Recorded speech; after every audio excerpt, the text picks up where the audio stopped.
Tapi yang saya ingin tahu sebenarnya mafia migas itu binatang seperti apa sih Pak? Binatang seperti apa sih Pak? Audit itu menyimpulkan bahwa ada 70% kontrak-kontrak itu jatuh kepada satu lingkaran yang sekarang namanya disebut-sebut kan. Survive-nya Novanto kemudian kembali memimpin Golkar menjadi itu DPR lagi. Itu tidak lepas dari restunya Presiden Jokowi waktu itu. Begitu. Tapi pembukanya berat benar tadi ya.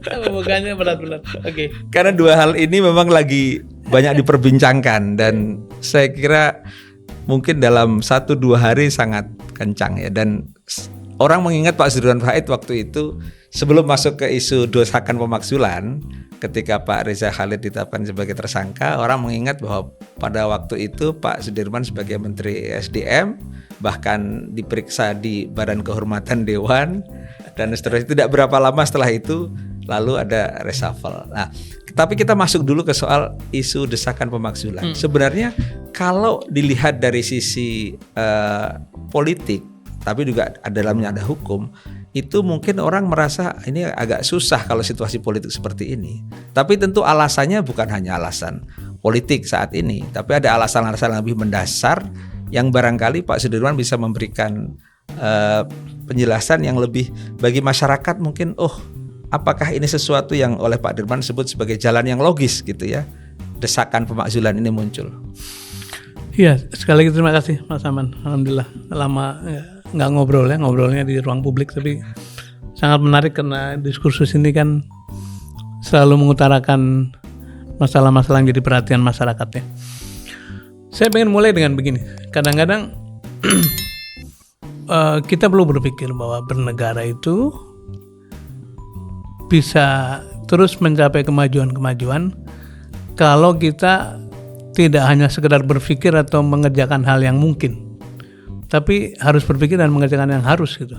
Nah, menjaga values, menjaga etik, menjaga kepatutan bernegara antara lain adalah hal yang memang harus dilaksanakan. Kalau tidak, ya negara ini sudah hancur dari kapan-kapan. Nah, karena itu tadi disebut reformasi 198 kan sebetulnya dobrakan atau dorongan untuk mengerjakan yang harus, karena waktu itu KKN begitu marak.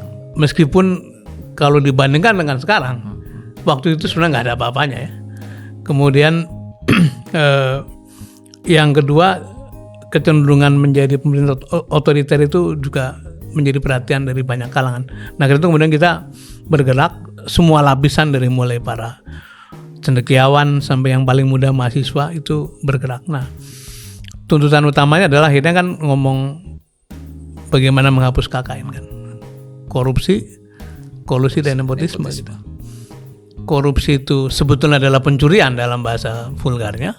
Kolusi itu persekongkolan mengerjakan yang jahat, yang tidak dibolehkan secara hukum, harusnya saling menjaga itu malah saling melindungi. Nah, nepotisme mendorong orang-orang yang punya hubungan kekerabatan, punya hubungan primordialisme, lebih mengemukakan daripada merit atau kapasitas gitu. Jadi kalau kembali pada poin soal pemakzulan itu sesuatu yang memang harus dipikirkan gitu. Kenapa? Karena pertama tadi berlawanan secara diametral dengan semangat menyelesaikan masalah KKN. Yang kedua, kalau hal ini dibiarkan tanpa cek, tanpa ada satu exercise, tanpa ada satu tekanan gitu ya, itu akan menjadi presiden buruk, dan kita tidak ingin negara kita terperangkap pada praktek yang buruk seperti ini. Dan akhirnya negara lain sudah terbang ke mana-mana, kita terus-menerus ada dalam praktek seperti ini. Jadi benar mungkin secara politik orang berhitung apakah mungkin, tapi sekali lagi bernegara tidak harus atau tidak boleh semata-mata fokus pada yang mungkin, tapi juga harus memikirkan yang harus dikerjakan untuk siapa, untuk generasi ke depan, untuk generasi anak cucu kita. Karena negara ini didirikan kan bukan seusia para pemimpinnya, tapi lebih jauh dari itu. Itu pandangan saya gitu, Mas Ahmad. Bagaimana memastikan, terutama bagi publik ya, bahwa ini bukan gerakan politik bagi mereka-mereka yang katakanlah kemarin kalah dalam kompetisi di 2024 gitu, bahwa ini sesuatu yang memang istilah Pak Dirman tadi sesuatu yang harus, bukan hanya yang mungkin. Ya sebetulnya pertama salah satu alasan mengapa sebagian aktivis, sebagian orang-orang pergerakan bergabung dengan kubu yang lain kan antara lain karena menolak adanya nepotisme itu kan. Itu yang pertama. Yang kedua, sekarang ini yang bergerak tidak hanya orang-orang yang dulu berkompetisi kemudian kalah, tidak, karena banyak juga mantan-mantan pendukungnya Joko Widodo gitu ya, yang kemudian berbalik dengan segala macam drama. Ada yang menangis, ada yang putus asa, ada yang akhirnya menyampaikan hal-hal yang selama ini kita tidak pikirkan gitu. Itu dua hal yang memberikan bukti bahwa ini bukan urusan kelanjutan pemilu, tidak. Saya berkali-kali mengatakan bagi saya pemilu pilpres itu selesai pada tanggal 23 April 2024 ketika MK memutuskan presiden dan wakil presiden terpilih itu, kemudian ya selesai. Tapi ini adalah upaya-upaya untuk meluruskan kembali jalan negara, dan itu harus dilakukan kapan saja, lepas dari proses politik yang sifatnya politik praktis 5 tahun sekali. Oke. Bahwa yang belakangan mengemuka kan munculnya para purnawirawan TNI yang mendesak untuk pemakzulan dan bahkan secara resmi bersurat ke DPR. Ya. Ini sebenarnya menunjukkan apa ketika para senior di Republik ini kemudian harus turun tangan, harus bergerak. Sementara apakah karena suara-suara yang lain diabaikan, dan sekarang pun surat yang dikirimkan oleh para purnawirawan itu belum diproses, dibaca, ya? Bahkan belum dibacakan oleh di sidang paripurna ya. Apa ini sebenarnya membacanya? Di antara kelompok masyarakat ya, saya kira kita harus bisa mengatakan atau masih bisa mengatakan bahwa kalangan TNI lah yang melalui proses-proses pembinaan moral, pembinaan nasionalisme, penempaan semangat bela negara yang paling kuat lah, itu harus diakui itu. Apalagi kalau kita mengingat angkatan-angkatan senior yang masih terlibat dengan atau masih terkait sama angkatan 45 yang kira-kira dulu ketika mereka berjuang itu nggak ada pamrih apa-apa, dan pun ketika mereka kalau lihat tokoh-tokohnya kan tokoh-tokoh sepuh ya yang sebetulnya memang sudah waktunya istirahat, tapi justru itu pesannya gitu. Orang-orang yang tertempa dengan sangat kuat dari sisi nasionalisme, bela negara, kepedulian tentang masa depan bangsa, dan orang-orang yang boleh dibilang dari lintas warna sebetulnya kan, artinya afiliasi politik kan berbeda-beda. Beliau menyuarakan kekhawatirannya kalau terjadi sesuatu, apakah kita siap negara sebesar ini dipimpin oleh seseorang yang sudahlah masuknya tidak dengan cara moral ground yang baik, merusak etik, merusak sistem, merubah undang-undang dengan segala cara, menggunakan jalur nepotisme, tetapi juga kapasitasnya jauh dari memadai gitu. Jadi itu merupakan satu signal bahwa dari kelompok yang boleh dikatakan nasionalismenya sudah teruji, ternyata muncul sikap kritis seperti itu. Bahkan boleh dibilang mereka ini menempuh risiko kan. Yeah. Itu mungkin satu cara pandang yang bisa kita garis bawahi di dalam diskusi ini. Ya, meskipun kalau kita melihat politik formal, ada sekian etape rute yang harus ditempuh untuk proses pemakzulan, dan sekarang katakanlah di rute pertama masuk ke DPR pun ada ketersendatan semacam itu. Bahkan pernyataan terakhir beliau menyatakan kalau memang kita secara sopan tidak digubris, mungkin ada hal-hal lain. Ini kan bentuk-bentuk yang seperti dorongan kepada publik untuk bergerak. Kalau Pak Sudirman melihat, apakah benar bahwa kalau situasi politik begini-begini saja maka harus dengan agak memaksa gitu? Pertama-tama mungkin harus kita pelajari kembali sejarah. Bagaimana proses pemajulan Bung Karno, naiknya Pak Harto, kemudian proses berhentinya Pak Harto. Pak Harto kan menyebut diri saya berhenti, bukan mundur. Sampai pada pemakzulan Gus Dur pada waktu dengan segala atributnya, pun naiknya sejumlah pemimpin lah, baik lewat normal maupun tidak normal. Artinya normal itu lewat pemilu yang terjadwal, yang tidak normal karena suasana mendesak. Itu pertama-tama kan sebenarnya kesepakatan elit bagaimana kan, baik elit politik maupun para tokoh yang mewarnai negeri ini gitu. Nah, proses itu merupakan teknis dari pelaksanaan kesepakatan itu. Jadi yang sekarang mungkin perlu diupayakan atau didorong adalah ini elit bangsa ini, elit republik ini melihat keadaan ini seperti apa gitu. Apakah semuanya masih berpikir bahwa ini hal yang baik-baik saja gitu. Karena itu memang perlu diungkapkan terus-menerus bahwa ini ada persoalan besar, bukan saja soal tadi meritokrasi, soal budaya nepotisme yang makin menyebar kemana-mana, tapi juga soal keselamatan negara gitu. Orang bertanya, apakah betul dia tidak punya kemampuan? Ya, katanya kan prediksi paling mudah itu kan kemampuan kita itu dilihat kemarin mengerjakan apa gitu. Kemudian apa-apa yang sudah dihasilkan selama duduk itu terlihat kombinasi antara kapasitas yang jauh dari memadai dengan memang seperti tidak ada potensi untuk tumbuh dalam menjalankan peran-perannya. Jadi kalau tadi menyangkut proses formal, tahapan-tahapan dari mulai DPR, MK, kemudian mungkin juga akan ada pengujian tahapan berikutnya gitu ya. Itu sebetulnya kan hanya soal kalau elitnya bersepakat untuk terjadi koreksi, maka pasti mereka akan nyari jalan untuk itu. Benar sekali bahwa hal yang paling berat sekarang adalah sangat tidak seimbang antara kekuatan yang berada di pemerintahan dengan yang di luar. Bahkan yang di luar pun sudah mengatakan kami mendukung jalannya pemerintahan kan gitu kan. Jadi ini sesuatu yang memang memberi signal yang tidak mudah. Tetapi kembali apakah ia bernegara itu hanya mengerjakan hal-hal yang mungkin saja, tapi kemudian melupakan hal yang harus dikerjakan gitu. Jadi ini adalah apel kepada para elit baik politik maupun para tokoh-tokoh pemikir bangsa maupun para akademisi untuk terus mencari jalan keluar atas hal ini. Kalau melihat situasi yang sepertinya desakannya begitu keras, tapi responnya seperti biasa-biasa ya, seperti dianggap bukan sesuatu yang urgent, serius ya, bukan serius, bahkan dianggap ya surat biasa saja gitu ya. Ini apakah cukup dengan menyuarakan terus gitu ya?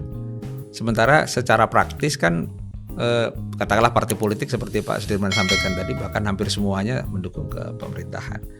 Apa yang bisa diharapkan kalau situasinya seperti sekarang ini? Ya memang akhirnya kalau pemilik kewenangan formal tidak bergerak dengan tekanan-tekanan publik, memang tidak ada sesuatu yang bisa ditunggu lebih jauh ya, proses akan bergulir atau tidak. Tetapi minimal ada catatan sejarah bahwa bangsa kita ini sebetulnya secara akal sehat menolak hal seperti ini gitu. Cuman begini, momentum perubahan itu kadang-kadang tidak terduga. Oh iya. Nah, katanya sesuatu terjadi karena dua hal, karena kesiapan dan karena momentum.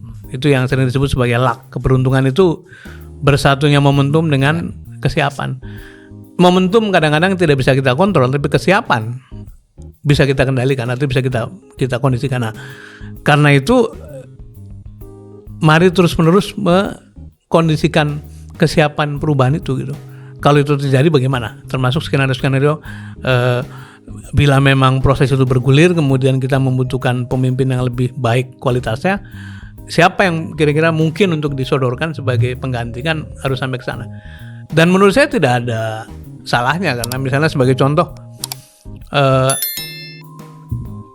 serangga itu meneriakan mengenai kemerdekaan itu pertama kali 1908. Tapi baru 37 tahun kemudian kemerdekaan betul terjadi. Jadi proses panjang ini harus dilakukan. Kalau dianggap panjang, harus terus disuarakan supaya makin hari makin banyak pihak yang memiliki kesadaran, dan suatu hari akhirnya memang elit bersepakat atas koreksi ini. Terkait dengan soal korupsi, kolusi, nepotisme, kita bicara sedikit tadi soal nepotisme, dan kita disuguhkan juga sekarang Riza Khalid yang disebut-sebut sebagai quote unquote mafia migas. akhirnya ditetapkan sebagai tersangka. Kita ingat pada waktu Pak Dirman jadi Menteri SDM itu kan ramai sekali ya. Bahasanya bukan kegaduhan tetapi ya seru saja bahwa kemudian seorang anggota DPR pada akhirnya menjadi terpidana ya korupsi. Tapi yang saya ingin tahu sebenarnya mafia migas itu binatang seperti apa sih Pak? Yang ketika Pak Dirman waktu itu sebagai Menteri SDM kita ingat Pak Dirman membubarkan Petral yang banyak diduga orang itu bagian dari rangkaian-rangkaian itu. Mungkin ini sesuatu yang pernah saya sebut tapi juga tidak ada salahnya saya mengulang kembali cerita ini untuk supaya publik tidak lupa.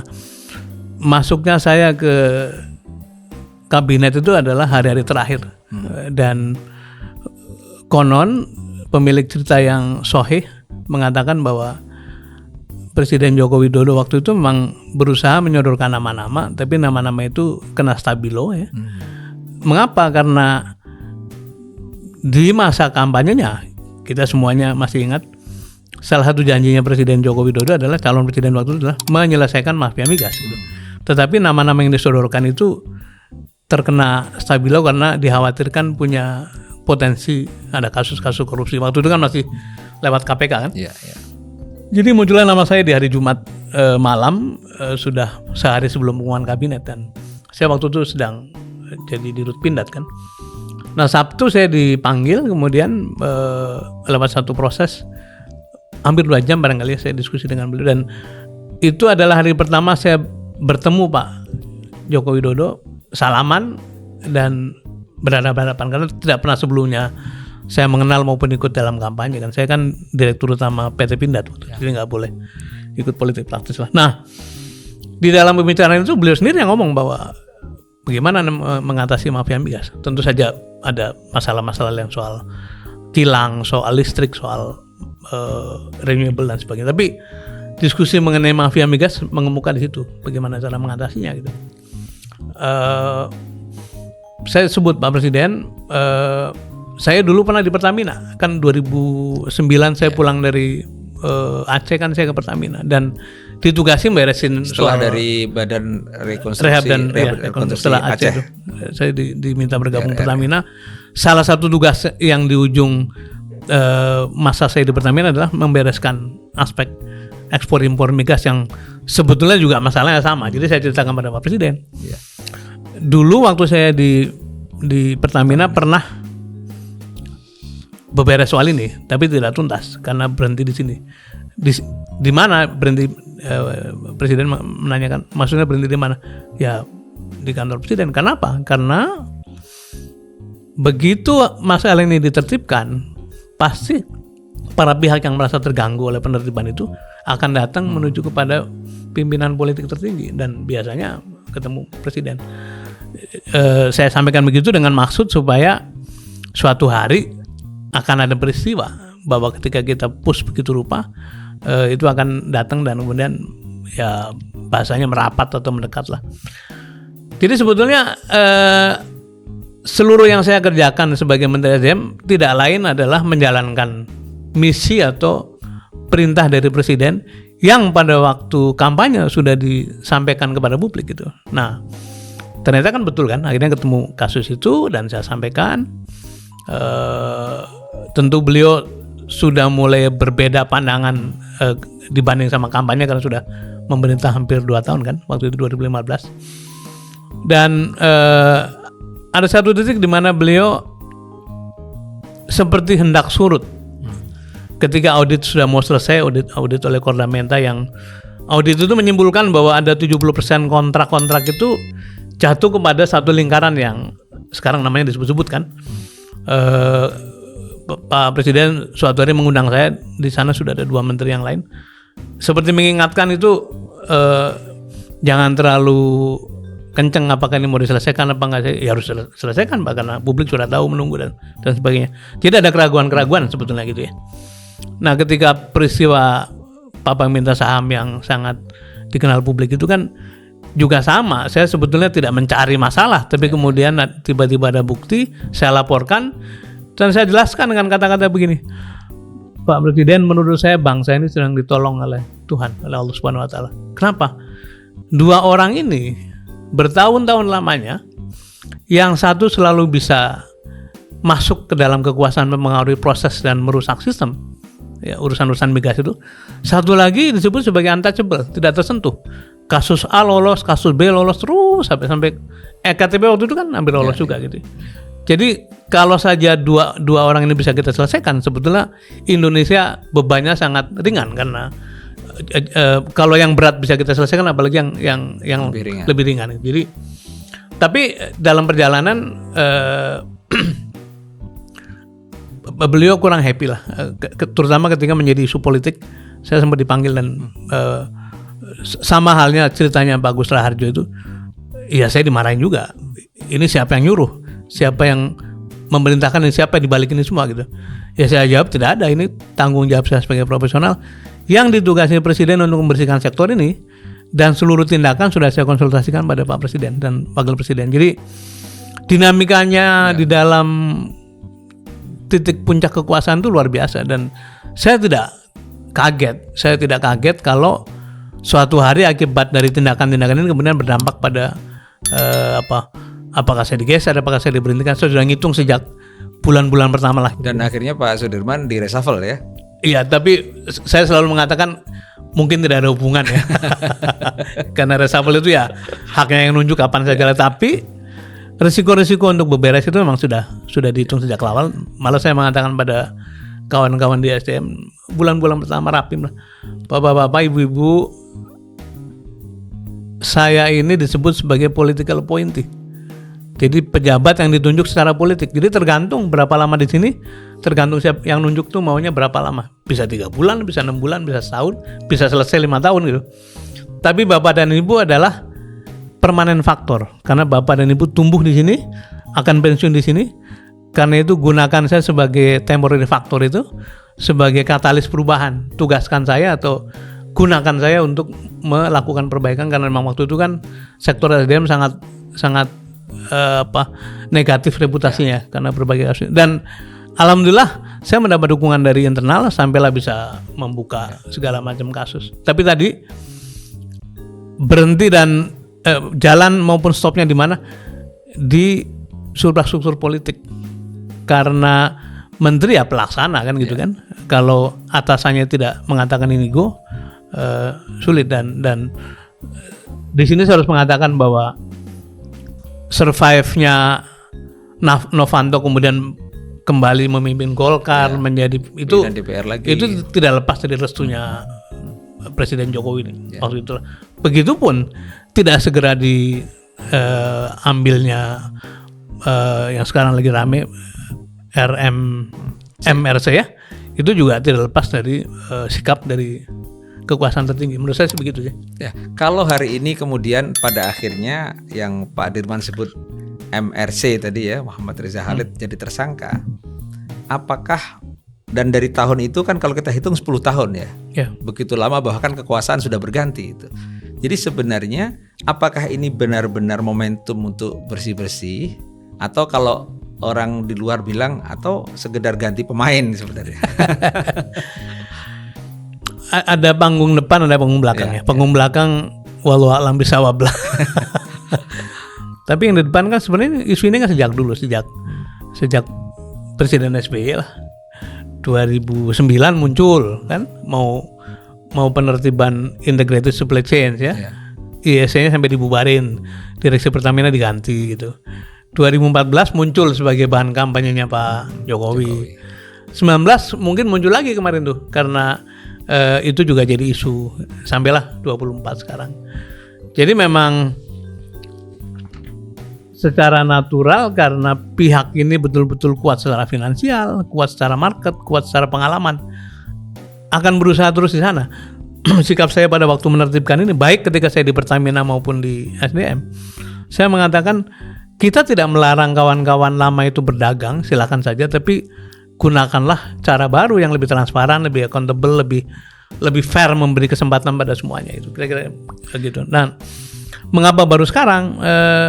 Tadi saya sebut panggung depannya ini siklus yang memang harus terjadi. Kenapa? bukankah demokrasi itu mensyaratkan pergiliran kekuasaan? Dan bukankah setiap pergiliran kekuasaan itu adalah kesempatan besar untuk melakukan perbaikan? Jadi siapapun presiden yang terpilih selalu di awal-awal menunjukkan bahwa I will do better, saya akan beberes. Begitupun soal hukum, begitupun soal korupsi, begitupun soal minyak ini. Itu depannya. Jadi itu satu konsekuensi dari pergantian kekuasaan, dan kita punya harapan atau menaruh harapan kepada pemerintah baru bahwa ini betul-betul akan diselesaikan. Kecemasan orang memang mengingat perjalanan yang tadi yang saya sebutkan, tiap putaran tuh selalu survive gitu, malah mungkin cenderung makin kuat gitu. Apakah di balik ini kemudian tidak ada apakah deal, apakah itu yang kita tidak punya bukti, kita tidak punya penjelasan atas itu. Nah, kita hanya berharap masa Pak Prabowo yang terus-menerus pidato mau mengejar koruptor sampai Antartika, mau membiarkan ini kembali pada posisi semula, itu yang menjadi harapan kita lah. Nah, kalau ini mumpung Pak Dirman pernah di Pertamina, kemudian jadi Menteri SDM, tapi dari pengalaman Pak Dirman, sebenarnya seberapa dalam sih cengkraman ini kepada struktur, terutama di di Pertamina dan BUMN yang lain dalam konteks energi ya? Contoh ya, salah satu yang ditetapkan sebagai tersangka itu kemarin, saya tidak sebut nama, saya sebut inisial HB. HB itu terakhir kan direksi. Itu sudah dibicarakan sebagai tangannya MRC sejak dia masih vice president barangkali. Itu puluhan tahun lalu gitu. Orang ini termasuk yang sangat vokal menentang dibangunnya integrated supply chain. Bahkan orang ini bisa mobilisasi opini, mobilisasi demo segala macam untuk menentang ini semua gitu. Itu memberi gambaran betapa dalamnya, betapa panjangnya rantai. Ya.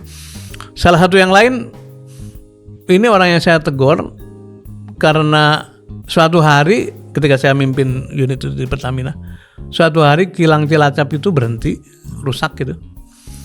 Di pusat belum menjadi bahan pembicaraan. Artinya kan harusnya itu laporan mengenai kerusakan sampailah ke pusat nanti menyikapi kan, termasuk kami karena tugasnya kan menyiapkan supply. Tapi dia sudah mengatakan bahwa pasar Singapura sudah tahu bahwa ada kilang trip, karena itu siap-siap untuk memberikan supply alternatif itu. Kalau bukan karena tangan-tangan yang begitu dalam dan kuat, tidak mungkin itu terjadi. Nah, tetapi itu sebetulnya hal sepele Mas menurut saya, karena itu kan bisa dibersihkan dengan cepat. Yang memang sulit dirubah adalah keterkaitan antara pihak yang sering disebut mafia-mafia itu dengan political power, dan itu cukup merata menurut saya. Jadi hanya satu leadership yang punya komitmen betul-betul pada publik, pada negara, pada bangsa, yang bisa mendorong ini bisa diselesaikan dengan baik.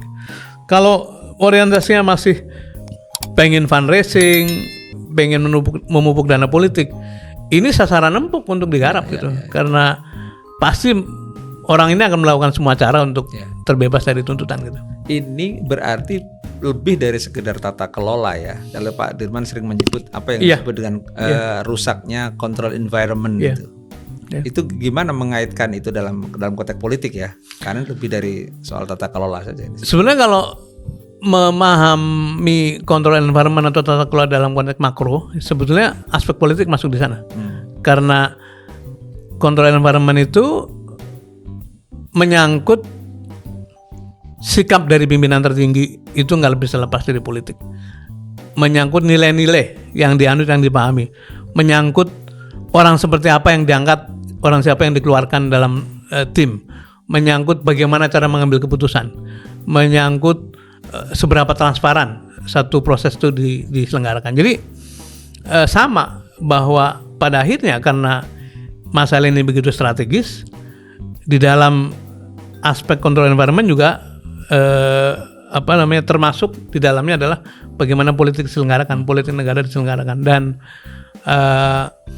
kita harus menyampaikan dengan jujur dalam semangat perbaikan ke depan bahwa proses pemilu kemarin itu kan sebetulnya pertalian antara sesuatu yang tidak suci gitu ya. Ini unholy alliance lah boleh dibilang. Mengapa? Karena wakilnya di bab pertama kita tadi membicarakan wakil, tapi juga pihak yang terlibat untuk pemenangan itu. Ini kalau saya ngomong pemilu bukan karena saya ada di pihak yang kalah ya, tapi kita ngomong sebagai satu analisis lah. Kita semuanya diekspos pada berbagai hal yang tidak wajar. Pembagian bansos yang tidak wajar. Di kampung saya di Brebes tuh seminggu bisa dapat beras 2 kali, dapat telur, dapat rice cooker, dapat segala macam. Sesuatu yang bahkan orang-orang kampung tuh mengatakan, ini apa sih mas, kok sampai begini amat gitu. Kemudian kita mengenal istilah parcok, sesuatu yang menyakitkan saya, menyakitkan kita semua, menyakitkan para anggota polisi menurut saya, karena polisi itu diseleksi, dididik oleh negara, dijadikan pelindung dan pelayan warga kan. Makanya pedomannya kan to protect and to serve. Tapi kemudian oleh suatu proses politik digunakan sebagai alat pemenangan dan akhirnya menjadi sebutan parcok itu. Jadi karena cara munculnya kekuatan politik ini melalui proses-proses yang tidak suci tadi, tidak bersih tadi, ini keadaan ini sangat rentan sebetulnya untuk membuat praktek-praktek buruk semacam yang kemarin kita lihat juga bersemayam terus. Nah, menjadi ujian dari pemerintah Pak Prabowo saya kira, apakah bisa membuktikan bahwa apa-apa yang dipidatokan pada waktu kampanye, pada waktu pelantikan, pada waktu forum-forum global itu akan dilaksanakan. Dalam hal ini memberantas KKN tadi. Nah, dalam konteks KKN dan mafia migas, apakah ini bisa dibaca sebagai tanda-tanda bahwa pemerintahan Prabowo sebenarnya sedang ingin bersih-bersih gitu ya? Iya, kalau kita mau berprasangka baik, itu tanda-tanda awal, tetapi kita lihat beberapa aspek ke depan. Satu, apakah MRC itu betul-betul bisa diperoleh kembali pulang ke Indonesia gitu ya, ditangkap lah ya. Karena sedang di luar negeri ya. Katanya sedang di luar negeri. Apakah ada pengadilan yang fair sehingga yang salah diputuskan salah, dihukum secara proper saja lah, tidak mengharapkan dihukum seberat-beratnya. Sampai apakah terjadi perubahan atau penataan di sektor yang selama ini dikeruhkan oleh praktek begini. Di SDM bagaimana nanti, di Pertamina nanti bagaimana gitu. Kalau ini semua terjadi, maka kita bisa menyimpulkan bahwa pengungkapan kasus-kasus ini betul-betul merupakan bagian dari penataan hukum yang dijanjikan oleh presiden kita gitu. Artinya itu bisa disebut juga sebagai indikator-indikator apakah control environment itu mau diperbaiki atau tidak gitu. Persis, ya? Persis. Dan itu sebetulnya misalnya dalam soal mencari Muhammad Reza Khalid lah. Saya tidak melihat ini adalah aspek soal kemampuan, tapi soal kemauan gitu. Mengapa? Karena kita punya sejarah bisa mencari Nazarudin sampai ke Cartagena gitu, sampai Kolombia, di Kolombia. Itu negara yang jauhnya bukan main dan sangat tidak bersahabat pada penegakan hukum waktu itu kan, tapi dapat juga. Artinya kemampuan kita sebenarnya oke. Kita pernah mengejar satu terpidana namanya Ibu Nunun ya. Itu soal kasus travel check dari Bank Indonesia gitu. Tapi juga kita kan hidup dalam alam yang sangat terbuka. Saya kira kemanapun kita pergi itu dipotret oleh kamera di setiap sudut kan. Jadi kalau kita bersembunyi sulit aja gitu. Nah sekarang kemampuan intelijen kita, kemampuan teknologi kita, kemampuan kita mendeteksi di mana orang yang sedang diburu itu apakah hendak digunakan atau tidak. Kalau digunakan pasti ketemu. Tapi persis seperti Mas Aman katakan tadi, ini tanda-tanda awal yang kita harapkan dibuktikan dan waktunya masih banyak. Artinya ini kan baru tahun pertama pemerintahan ya. Aduh juga tahun kedua bentar lagi ya. Nah, kalau melihat dalam bernegara, berpolitik itu kan boleh kita berhusnudon sebenarnya ya, berprasangka baik gitu ya. Iya. Tentu negara dalam hal ini pemimpin tertinggi juga tidak ingin kita terjerumus yang terlalu dalam pada kerusakan control environment tadi dan sistem tidak berjalan gitu ya. Nah, kalau itu tidak terjadi, menurut Pak Dirman apa yang mesti dilakukan? Ya, kan kita sebetulnya kan punya lembaga-lembaga tinggi negara yang tugasnya saling memberikan check and balance kan. Eksekutif pada presiden, kemudian legislatif pada DPR, ada DPD, ada MPR, yudikatif ada sistem peradilan, kepolisian, BPK untuk eksaminatif melakukan audit-audit segala macam. Deretan itu yang semestinya kan bisa bekerja. Nah, pertanyaan kita sekarang itu apakah secara kelembagaan lembaga-lembaga tinggi negara itu masih mengerjakan tugasnya dengan efektif? Misalnya, apakah DPR kita itu di samping fungsi budget dan fungsi legislasi, apakah pengawasannya dikerjakan dengan baik sehingga kalau ada masalah-masalah seperti ini betul-betul dikejar sampai ujung? Buktinya mereka bisa bikin pansus berkali-kali pada waktu kita beresin ini kok, sampai ada panja segala macam. Kemudian bagaimana dengan penegak hukum tadi? Kejaksaan, kepolisian, pengadilan segala macam, itu juga perlu kita pertanyakan apakah masih efektif menjalankan fungsinya. Sampai pada soal-soal yang sering menghitung kerugian negara itu kan BPK, BPKP ya.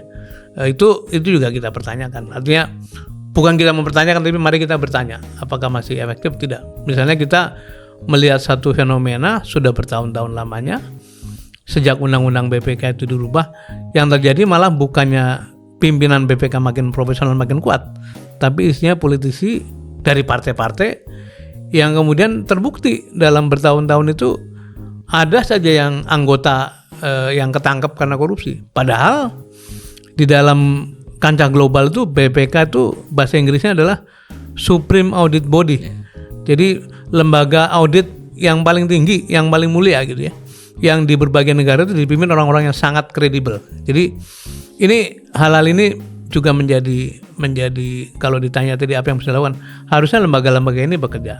Tetapi kan di dalam bernegara ini ada 3 pilar katanya kan, ada state, lembaga-lembaga negara yang tadi eksekutif, yudikatif dan legislatif, tapi juga ada korporasi, pembayar pajak, penyedia lapangan kerja, pemutar ekonomi, juga ada civil society kan yang menjadi penyeimbang keduanya dan menyuarakan suara-suara jernih yang disebut sebagai voicing the voiceless ya.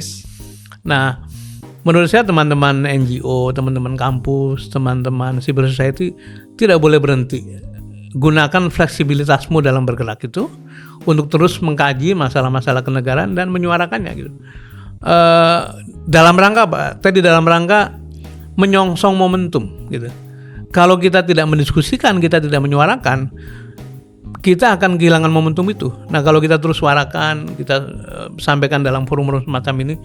Sekarang ini lagi muncul berbagai komunitas yang terus melihat bagaimana perkembangan kita bernegara. Misalnya saya hadir di satu forum namanya Gerakan Nurani Bangsa ya. Itu kan ada Ibu Nyai Ibu Gus Dur ya, Bu Sinta Nuria, ada Mbak Omi di sana, terus ada tokoh-tokoh senior kayak Pak Eri, Pak Prof Komar, Pak mantan Menteri Agama Pak Lukmanul Hakim, ada Romo Kardinal juga di sana, ada tokoh-tokoh dari Nasrani. Ini diskusinya mulai melebar, tidak hanya masalah-masalah etik moral, tapi mulai bicara mengenai ekonomi, bicara mengenai hukum segala macam. Ada kelompok lain diskusi mengenai keadaan ekonomi, kelompok lain bicara mengenai hukum. Forum-forum ini mesti didorong supaya hal-hal yang tersumbat dalam lembaga-lembaga formal bisa kita urai di sana dan kemudian disuarakan sebagai concern publik. Yang digambarkan Pak Dirman ini kan tokoh-tokoh senior ya, yang pada akhirnya yang mereka harusnya mungkin sudah beristirahat, harus turun tangan untuk membereskan hal-hal seperti ini, menyuarakan hal seperti ini. Kalau kita menengok ke anak-anak muda sebenarnya, kalau beberapa waktu lalu kan kita mendengar ada kabur aja dulu, segala macam Indonesia gelap, dan semuanya itu menggambarkan semacam hopeless gitu ya, pupus harapan terhadap negara kita gitu ya. Nah, apa yang bisa diingatkan atau mungkin Pak Dirman punya aktivitas yang mungkin berkaitan dengan anak muda, boleh diceritakan hal-hal yang apa yang sebenarnya mereka lihat dari persoalan ini? Ya, itu satu keprihatinan kita karena tokoh-tokoh yang muncul kok tidak bergerak seperti yang muncul di 98 kan. Dan itu terus tentu saja sebagian usianya sudah cukup lanjut. Tapi sebetulnya kalau dilihat di garis belakang atau di panggung belakang, sebetulnya banyak sekali inisiatif anak-anak muda yang walaupun tidak langsung membahas aspek-aspek politik kenegaraan, tapi mereka juga menyuarakan keresahan lah soal lapangan kerja, soal rumah, soal masa depan, soal hukum. Yang paling terasa ini kan sebetulnya kan soal nepotisme, karena itu berkaitan sama hajat mereka di masa depan kan. Mereka mengatakan kalau begini caranya, ya untuk apa sekolah tinggi-tinggi, untuk apa bertarung segala macam. Saya berhitung sekitar 20 tahun yang lalu sampai sekarang itu sekurang-kurangnya 84.000 anak-anak kita, anak-anak terbaik kita, sarjana-sarjana itu, sebagian sudah senior, yang dikirimkan belajar ke sekolah-sekolah terbaik di seluruh dunia tuh, dibiayai oleh LPDP terutama, yang dibiayai oleh World Bank. Saya dulu proyek World Bank untuk sekolah S2, dibiayai oleh Mombusu dari Jepang, oleh AUSAID Australia. Jumlahnya luar biasa banyak dan dihitung-hitung kalau dari data yang tersedia tuh minimal 80 ribuan gitu. Nah, sebagian mereka ini sebetulnya kan juga ikut dalam suasana risau karena mereka punya wawasan, punya perbandingan, baca referensi di mana-mana gitu.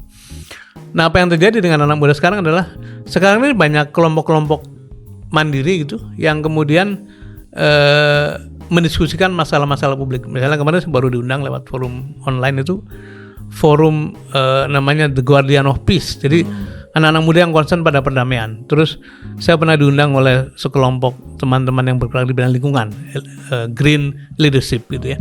Nah, kami sendiri di IHN, Institut Hakikat Negeri, punya 2 flagship program. Satu namanya Kelas Kepemimpinan. Ini sudah angkatan ke-10. Pesertanya dulu agak bercampur, tapi sekarang fokus pada mahasiswa-mahasiswa. 5 kali pertemuan online, kemudian membahas masalah-masalah basic konsep mengenai kepemimpinan, tapi juga membaca keadaan. Berapa orang itu setiap kali sesi kira-kira 40-50 orang, dan sudah 10 angkatan. Satu lagi yang lebih kental, lebih padat, itu namanya Tri-Sector Leadership Bootcamp. Itu kita kumpulkan teman-teman muda dari 3 sektor. 3 sektor itu dari state, dari pemerintahan, ada ASN, ada orang BUMN, tapi juga teman-teman dari korporasi, perusahaan-perusahaan, dan dari gerakan sosial. Ini 3 sektor berkumpul, usianya 25 sampai 35. Itu satu angkatan kira-kira 30 sampai 40. Sekarang sudah 7 angkatan. Sebarannya cukup lumayan tuh Mas Aman, dari Aceh sampai ujung timur ada. Nah, apa yang bisa direkam dari anak-anak Nah, muda ini menarik. Saya mau ceritakan memang. Nomor 1 sebetulnya mereka ini sedang butuh role model, living example, contoh yang hidup ya, yang betul-betul bisa menjaga etik, bisa menjaga nilai, dan survive sampai ujung. Itu kita pertemukan tuh dengan tokoh-tokoh semacam itu ya. Kemudian sebagian dari tokoh itu bersedia jadi mentor mereka. Jadi mereka sekarang punya hubungan baik sebagai mentorship ya. Yang kedua, mereka bilang pada setiap kali sesi lah, ternyata bisa kok. Ternyata bisa kalau kita kerja. Ternyata masih banyak orang-orang baik. Ternyata di mana-mana muncul inisiatif yang baik. Nah, kalau semakin banyak anak-anak muda yang punya masa depan, yang ini kan pemilik masa depan teman-teman muda kan, yang menyuarakan bahwa ternyata bisa, ternyata masih banyak orang baik, ternyata masih bisa berjuang bersama-sama. Ini environment akan makin sehat, dan saya berharap semakin banyak kawan-kawan yang menyelenggarakan forum semacam itu akan membuat warna kita makin baik. Nah, alhamdulillah di antara para alumni itu di kampungnya masing-masing, di lingkungan masing-masing juga menggerakkan hal yang kurang lebih sama. Yang penting ada movement, ada satu inisiatif untuk perbaikan, dan mudah-mudahan itu bisa kita teruskan, dan rasanya sih akan sustainable karena pada setiap angkatan selalu ada volunteer untuk ikut membantu penyelenggaraan. Jadi tidak semuanya diselenggarakan berbasis uang, tapi juga iuran tenaga, pikiran gitu. Ada nggak suara-suara selain soal hopeless tadi, ternyata ada jawabannya, bahwa ternyata ketika merekam mereka dari dekat mungkin tidak sesuram itu mungkin ya harapan mereka ya.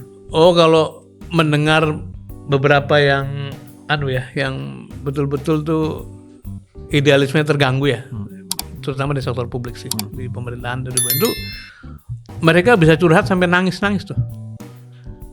Menangis karena menceritakan apa yang dialami, tapi juga menangis karena bersyukur bertemu dengan lingkungan. Alhamdulillah saya dipertemukan dengan kakak-kakak. Artinya mereka anak-anak muda ini mereka bagian dari di sektor publik itu, di pemerintahan mereka. Ada yang begitu. Kalau di sektor korporasi kecuali BUMN kan memang sebetulnya praktek-praktek begitu relatif terjaga karena yang punya perusahaan itu kan pengen organisasi sehat. Nah, sementara public domain itu kan betul-betul yang ngontrol rakyat, yang mewakili parlemen kan, DPR kan. Nah itu yang kadang-kadang mereka nggak bisa. Misalnya seorang kepala bagian keuangan atau eselon 3 keuangan diminta melakukan ABCD yang tidak sesuai dengan nurani dia lah gitu. Jadi ekspresi itu ada dan akhirnya berujung dengan setelah itu kan 7 atau 8 kali pertemuan. Yang pertama berkumpul 2 malam di satu tempat sebagai opening. Habis itu mereka kembali dari masing-masing. Terus kita bikin pertemuan online setiap pekan seharian itu. Nanti di ujung ketemu lagi untuk semacam commencement atau wisuda gitu. Jadi sepanjang itu kan membuat mereka menjadi sangat dekat ya. Dan diskusi pertama dengan para narasumber itu kan juga merupakan sarana untuk mereka dapetin perspektif baru ya. Tapi yang lebih menarik adalah antar mereka menjadi sangat kompak. Dan sekarang ini tiap-tiap angkatan kayak berlomba bikin proyek bersama. Ayo angkatan ini bikin apa, ini bikin apa. Sekarang ada satu angkatan yang bersedia menjadi penyelenggara forum diskusi bulanan misalnya gitu ya. Nah, kalau ini terus menjamur, menurut saya kita punya harapan baik bahwa perbaikan itu masih bisa kita lakukan kok sebetulnya. Apakah ini mungkin dari Pak Dirman melihat dari dekat anak-anak muda sebagai refleksi ya, ini bisa kita jadikan titik balik ya, terutama anak-anak muda yang akan menyongsong masa depan.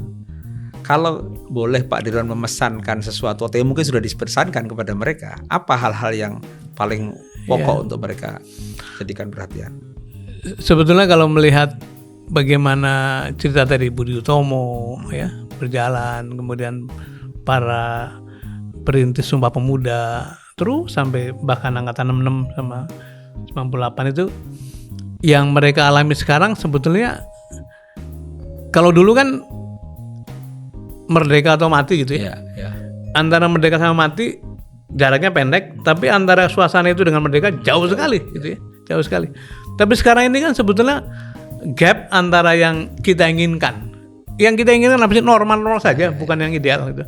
Dengan keadaan sekarang sebetulnya relatif manageable meskipun banyak yang menyebalkan juga. Jadi kita ada optimisme. Nah sekarang apa yang bisa kita titipkan pada mereka? Nomor 1, saya punya 3 hal ya. 1, mungkin apa-apa yang kita kerjakan sekarang pada generasi siapapun tidak langsung dituai hasilnya, tetapi ibarat meluruskan jalannya Republik ini butuh 10 langkah. Kalau tiap-tiap generasi kita bisa nyumbang 2 langkah tuh kan baik aja. Jadi generasi berikutnya tidak harus mulai dari nol. Itu satu. Jadi satu proses panjang berkelanjutan yang mungkin perlu disambungkan dengan dialog antar generasi seperti yang sedang terjadi sekarang di berbagai tempat. Yang kedua, saya ingin pesan kepada kawan-kawan terutama yang masih naik karir ya, baik di korporasi, karena soal-soal korupsi juga di korporasi juga tidak kalah hebat gitu. Bahkan di kalangan non-profit pun ada kasus begitu, penyalahgunaan kewenangan. Jadi bagi teman-teman yang masih punya kewenangan, otoritas atau kekuasaan, harus diingat bahwa kekuasaan itu ada batasnya gitu.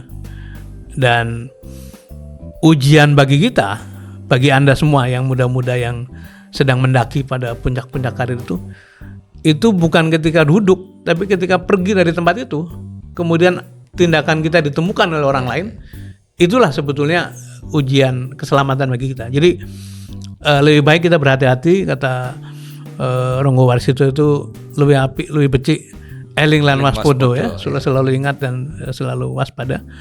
Nah, yang ketiga, saya tidak percaya pada pandangan bahwa kejahatan itu sempurna. Tidak ada kejahatan sempurna.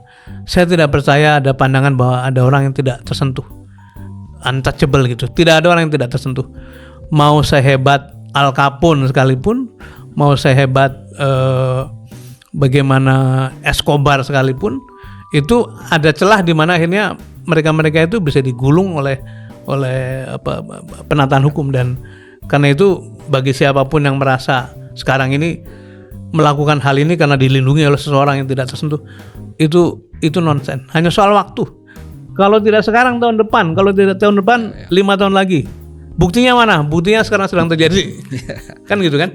Ini kan 10 tahun lalu kira-kira nggak kebayang, tapi ternyata bisa juga. Jadi barangkali 3 hal itu yang mungkin perlu diingatkan terus kepada kawan-kawan muda, karena mereka yang sedang menata masa depan bangsa kita gitu. Dan mudah-mudahan forum-forum dialog tadi, saya sebut dialog antar generasi, itu penting, bisa menularkan pikiran-pikiran baik. Dan ini bukan soal bagaimana mencapai sesuatu yang ideal. Pak Dirman sampaikan tuh, kita mengembalikan ke situasi yang normal gitu, yang Pak Dirman sering sebut sebagai bagaimana mengembalikan kewajaran. Ya. Nah, sebenarnya kalau anak muda supaya lebih mudah memahami kewajaran tuh, bagi mereka kan mungkin yang hidup ketika situasi sudah seperti ini dianggap inilah wajar gitu. Ya. Yang sebenarnya kewajaran yang harusnya, yang sebenarnya seperti apa, yang mungkin bahasa lainnya common sense gitu ya. Common sense.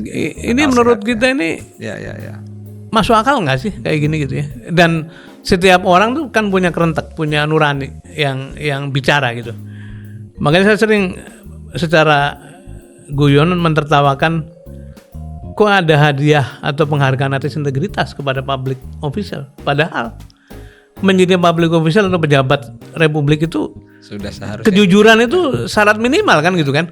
Kok diberi hadiah? Itu artinya memang keadaan begitu rendah sehingga yang jujur, yang melampaui, yang wajar saja diberi penghargaan. Jadi itu satu fenomena menarik untuk dilihat tuh, bahwa ternyata kejujuran begitu